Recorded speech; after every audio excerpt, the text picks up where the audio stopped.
This is this timeline war. It always comes back to it. And, instead of a minority of people visualizing amazing timeline, yeah, we need to do that. We need to visualize that timeline. But, why shouldn't it be the other way around? Why don't we take those people that have put us and subjected us to this technology diabolically and put them on their own little prison timeline? Maybe that other timeline is going to turn into a prison for all those people that are basically there to limit our consciousness, to invade and hack humanity without having been given permission to do that. We just pulled up the rug and we've exposed a lot of darkness there, but there's more than hope. What's your take on that? Well, okay, here I'm going to show you one more thing, and that I think that's part of the solution. That is that, basically your President Biden signed something called an executive order on advancing biotechnology and biomanufacturing innovation for a sustainable, I don't know where they come up with that idea. We covered that, yeah.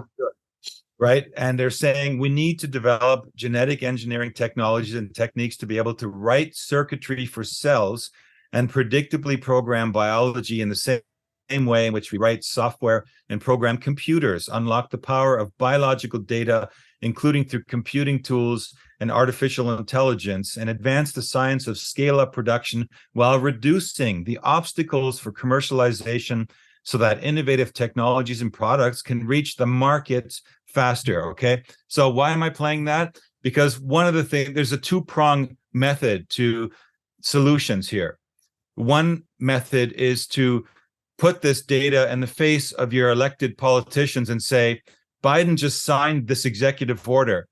This is the footage that is available that shows that inside our bodies, they may not even need to put us on hard drives in the future and stick us into a robot. They might be turning us into robots from within our bodies, like we saw in that documentary. So if that is the case, our politicians should be concerned, and they should have some answers. They should all have an understanding of this game plan, because this isn't coming in a sci-fi film planned for 2080. This is happening in our bodies right this very instant. The most important thing is they need to stop immediately with all forms of injection of these technologies, immediately, without question. There's no ands, ifs, or buts here. This must stop, because this is real. This is happening, and no one has given us an explanation. They're basically diffusing the argument. They're saying, oh, yeah, gain of function. They made money, bad deals with the EU, but they're not talking about this. This is the issue. This is the beginning of transhumanism. If we don't stop this, we're going to wake up as robots, maybe, if that's what this technology does. We have a right to know. That's the one thing we can do, okay? For those who are brave, not everyone's going to put themselves out like we do. But I'm hoping that, there's more, that all this talking and this energized, discussion that we have and this intensity that we're conveying, I hope it infects people in a good sense to go out there and do what they can in their own way. Everyone's got their own little mission. Wake up and understand and try to get to the bottom of why you are here now. Why did you choose as a soul to incarnate in probably the most, critical moment of natural biological human evolution? You could have, incarnated 100 years ago, or, maybe, even just 20, 50 years ago without even having, thought about it. But when you're here, you have a reason. When you wake up, you have to realize you have a soul mission. And it's not just to buy the next big flat screen television. And it's not just to get the newest model of an iPhone. Okay, so that is the next thing that we must do. And the final thing, I think the solution is, we need to, when we've accomplished those things, we are going to create an environment where it's safe. So the Dr. Bhaktis and whoever else, all these people out there that were the first persons that they're pushed out of the narrative. They were called conspiracy theorists, and they were basically blackballed in society and shunned and exiled, and they've disappeared. We need to make it safe for those people to come back, and that's why those first two steps are so critical. Because they need to be able to come back, because that will create a safe ground. Just like, Elon Musk bought Twitter, right? Everyone, oh, wow, 44 billion, you bought Twitter. He wants to create this, open forum, this sidewalk discussion. Well, why don't we create an open forum for people to come back who are these geniuses that we need, that have the technology that can develop or openly explore all kinds of options. There's probably more than one kind of technology. Maybe it's some kind of a local EMP that your body goes into, like it's like instead of going through a screening device at an airport, you go to the doctor's office and poof, it basically kills all those electromagnetically charged particles, leaving your natural organic biological human being intact. And then they give you some pills to cleanse the stuff out of your system so your liver isn't overcharged. I don't know what it is, John, but there's I'm absolutely positive that there are solutions out there that will come if we make the ground safe, just like if we make the ground safe for those alternative propulsion mechanisms. So it's not just electric cars, right? It's water cars or whatever. Maybe it's magnetic motors or whatever. I mean, those technologies exist, and they're just not out there because they're being shunned, they're being pushed away, they're being ostracized, and they're being even criminalized, obviously, and they're being canceled. And that's my take on it. Which is, as always, Frank, a very comprehensive, all-encompassing, both spiritual and physical take, which is the essence here. Friends, all of you, we need to quit rejecting the call. The call is there. We are in a war, and just because you don't want to be, it doesn't make it that you're not. Yes, you can find a piece of woods out there that's still going to give you a little bit of protection, but these technologies don't work in a linear way. They work in a quantum way. So they're gonna get to you sooner or later if we don't unite and realize this. First of all, we must create. The strength comes from the invisible realm. The strength comes from the spiritual realm. That's where we get the strength, and that's where we create the vision.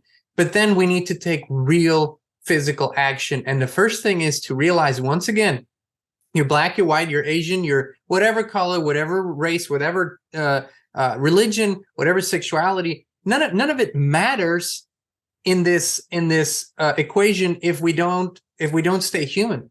It's all gone. All of it is gone. All of it is gone. And so we do need to unite. And like Frank said, put a stop to it. We've never done this before. Put a hard stop to this. A hard stop. Say no more. So it'll be like a domino effect, John. I think it'll be when the first ones start doing it, when the first people, grow balls and the bigger ones and come out and actually do something like that, radical in a way, radical truth and radical line drawing. This line in the sand is drawn here.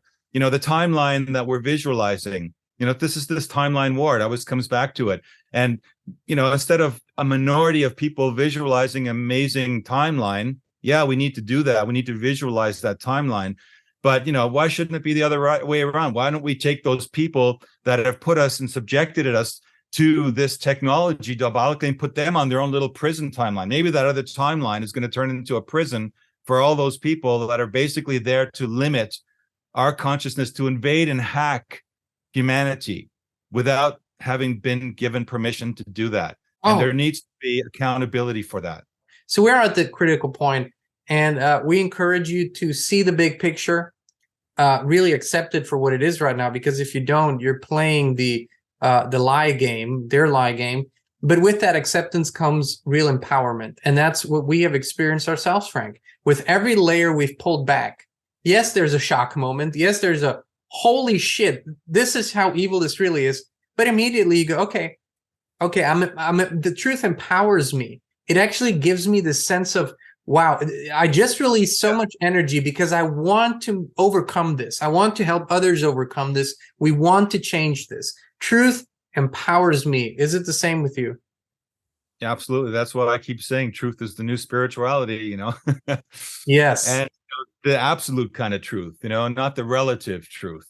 And this is, what we're trying to do in these conversations. And that's what I was trying to do in my last project, just to kind of put the building blocks and put the reality out there for us to look and analyze and turn upside down and see it for what it is, because that's the only way out is through or in, so we need to go in and just not get caught up in the absolute diabolicalness of it, but look at it and decode it and understand it and say, okay, I understand the game. And that's when you stop being a LARP, live action role player, and you begin to take that step back, like the Buddha said, with the first time you actually observe the voices in your head, that a question arises, well, who's the one doing the observing? So you're no longer caught up in the day to day and all the little voices. You're actually the observer position, and that's when you realize that's when you begin to take those first steps toward being a sentient, powerful, spiritual creator being. Beautifully put, Frank. I want to encourage everyone to use the link in the description and go watch Frank's webinar, A Tale of Two Timelines. That is literally, Frank puts all of the essence of all of our conversations is in that webinar. The information, what the timelines are about, Looking Glass, everything else we talked about, it's in there. And people are always, like, when they watch it, they always come back and they send us messages. They send you messages. They go, holy moly, like, this has been, like, I went through a portal and I can't see the world in the old ways anymore.